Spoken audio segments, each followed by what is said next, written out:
दोस्तों आज के इस एपिसोड में हम हिंदी के छोटे छोटे शब्दों की अंग्रेजी सीखेंगे। वो होते हैं ना तो, ने, से, फिर, पर।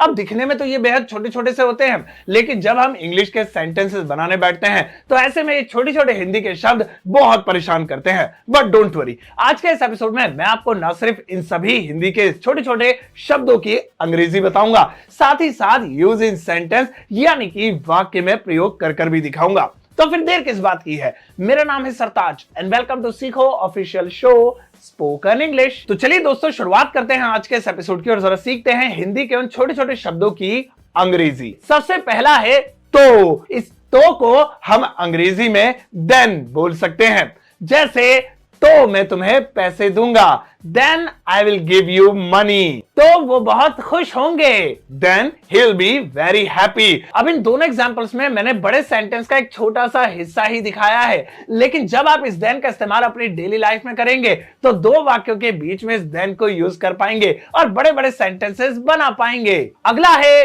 फिर। इस फिर को हम इंग्लिश में आफ्टर दैट कह सकते हैं। फिर मैं तुम्हें फोन करूंगा, after that I'll call you। फिर हम एक नया घर खरीदेंगे, After that we will purchase a new house। अगला है अगर। इस छोटे से अगर के लिए अंग्रेजी में भी एक छोटा सा ही वर्ड है और वो है if। अगर तुम इसे छुओगे, if you touch it। अगर तुमने पैसे नहीं दिए, if you don't give money। यहां दोस्तों याद रखिएगा कि if के बाद आने वाले सेंटेंसेस के रूल्स अक्सर बदल जाते हैं, तो बेहतर होगा हम कंडीशनल सेंटेंसेस सीख लें, जिसके ऊपर मैंने सीखो पर एक स्पेशल एपिसोड बनाया हुआ है। अगला वर्ड है को। पापा को, मम्मी को, भाई को। इस को के लिए हम अंग्रेजी में टू का इस्तेमाल करेंगे। मैं पापा को पैसे दूंगा, I'll give money to my father। तुम्हें अपने भाई को एक मोबाइल फोन गिफ्ट करना चाहिए, You should gift a mobile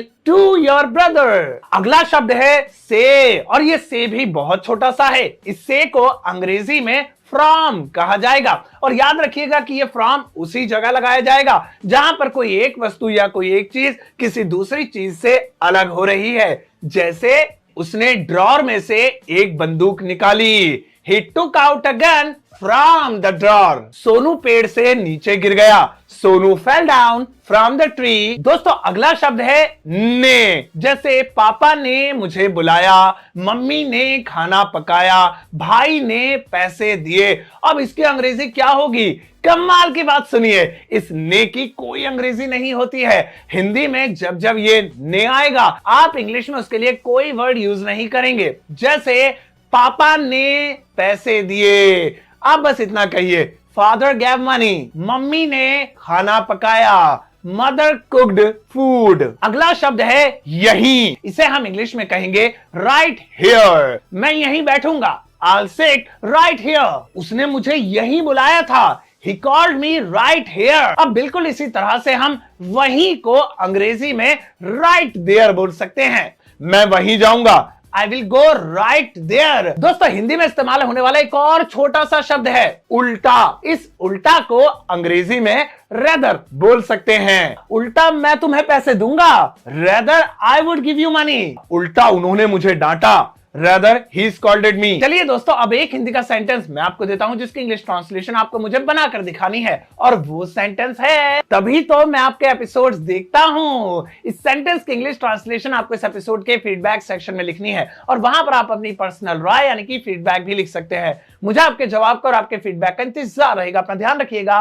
take care, bye bye.